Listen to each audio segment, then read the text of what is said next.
Here's some great history of Rockville and Duncannon and what they did with the U.S. routes back in the day. I think you'll enjoy it very much. On old US 22 near Fishing Creek is one of the more famous Y switches of the Pennsylvania Railroad at Rockville. This is the longest stone railroad bridge in the world.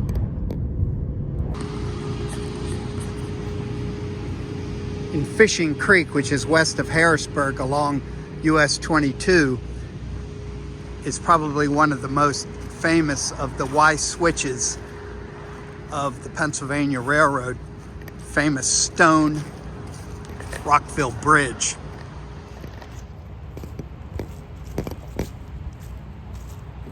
It was built around 1900 and is the longest stone bridge crossing in the world.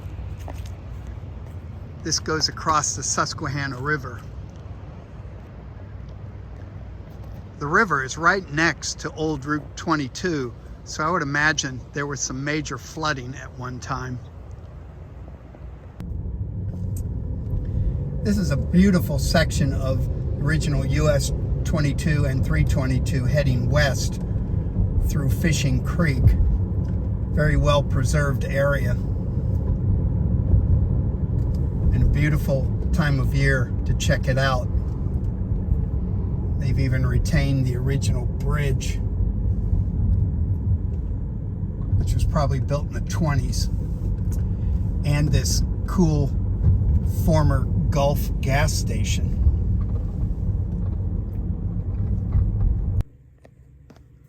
You're looking at a 1949 aerial of US 22 322 as it crossed the Susquehanna River. You can see the Pennsylvania Canal to the right and a fork on the left.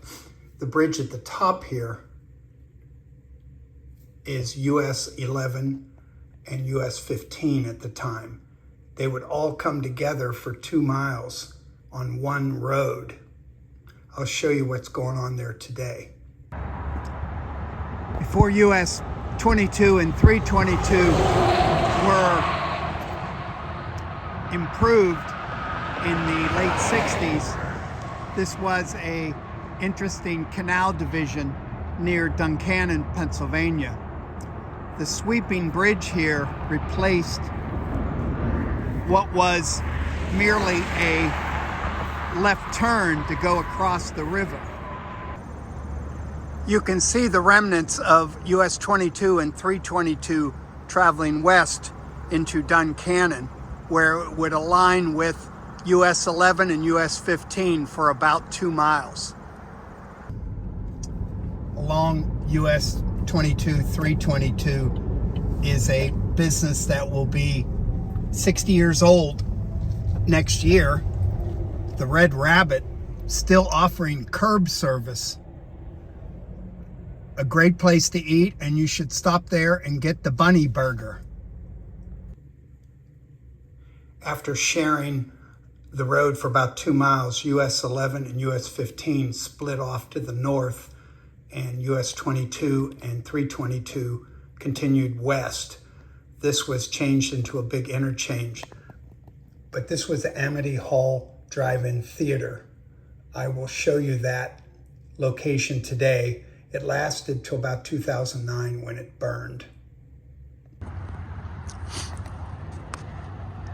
The Hackenberger Drive-In, later named the Amity Hall Drive-In, was the gateway to US 11 and 15 from US 22 and 322.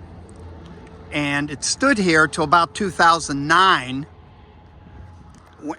when a fire ravaged it, and it was eventually demolished in 2014. There's nothing here but a pad. My guess is that stone base there used to house the sign to the drive-in. This is an original alignment of US 22 and 322. Back in the day, it ran along the river rather than up on the mountain. The current alignment is to the right of me. This traveled for several miles before it hooked back in with the current road. In Duncannon, from about 1904 till the end of the 80s, the Lightning guider sleds were manufactured at this little facility here, and they were probably the main manufacturer. Their busy time was actually during the summer months in preparation for the winter. They could put out about 1,000 children's sleds a day. There's a great television video from 1984 showing how they made it. The Rosen family closed it around 1990 and reopened as the old Sled Works, which was a combination museum and antique store, but it had everything baby boomers loved: soda fountains, old cars, old signs. It was crazy. I was a flexible flyer guy myself. That facility was in New Jersey, and the original manufacturing ceased operations around 1968. I'm going to see if I can look inside and see if there's anything left here. The Lightning Sled Group began selling their product at the turn of the century, just after the patent for the steering mechanism on the sled became public property. Norm Rosen is owner and president of the Lightning Group. There are only 3 sled companies left in the United States, and we ship our sleds all over the country. We ship Georgia, California, Maine, and all points in between. The Lightning Sled is 80 years old this year, and aside from the addition of a few machines, they are made the same way they were back in 1935. I'm so mad I missed this, but this was what was inside of the old Sled Works before they closed at the end of December 2022. Some amazing items. Unfortunately, I had only lived here 3 months before this place closed for good at the end of December 2022. I'd love to know what happened to all the merchandise. Duncannon's other claim to fame is that it is the midpoint of the Appalachian Trail. Can you imagine traveling this road? This was US 11 and US 15, and you can see why it was so difficult, because you were competing with the railroad, Susquehanna River, and the Pennsylvania Canal. This bridge crosses the Susquehanna River and will tie into, at that time, US 22 and US 322. Extremely narrow bridge, and you ended up with an alignment of 4 US routes for about 2 miles that shared the same road, because there was nowhere else to actually build a road. So if you turned left, you would head west on those routes. Turning right was 22 and 322 respectively. If you look up what the interstate highway system describes as several U.S. routes or interstates coming together, it's called concurrency. This is a rare 4-lane abandoned section. The only one else I know is the Pennsylvania Turnpike, where US 11, US 15, US 22, and US 322 shared the same road for about 2 miles before they split off again.